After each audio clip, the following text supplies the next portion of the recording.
নমস্কার। আজ 22শে শ্রাবণ। কবিগুরু রবীন্দ্রনাথ ঠাকুরকে প্রণাম জানিয়ে আমার কবিতা। রবীন্দ্রনাথ ঠাকুরকে যারা অবমাননা করছেন বা করেছেন তাদের উদ্দেশ্যেও আমার এই কবিতা।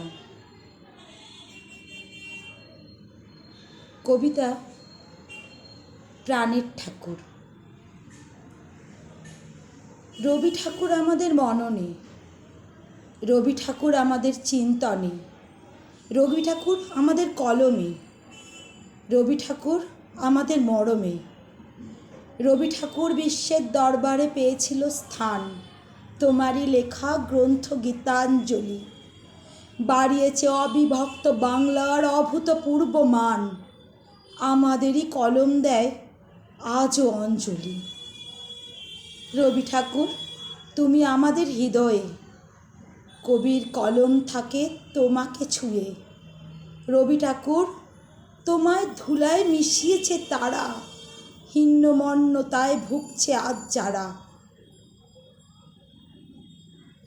মুছবে তোমায়, মেটাবে তোমায়, ভুলাবে তোমায়, এমন সাধ্যি নেই কারোর এই দুনিয়ায়। অন্তরে হাহাকার, চোখেতে জল, 22শে শ্রাবণ। বাইরে সর্বদা হিংসা, মারামারি ও যুদ্ধের বর্ষণ। শির জেঠা তোমার উচ্চ স্থানে, পৌঁছাতে পারবে কি কেউ সেইখানে? রাখি বন্ধন উৎসব দিয়ে বেঁধেছিলে বাহুডোরে, ভালোবাসার অঙ্গীকার নিয়ে ডাক দিয়ে যাক আগামীর ভোরে।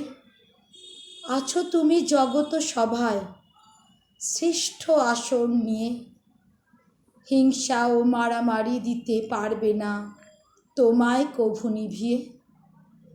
নমস্কার।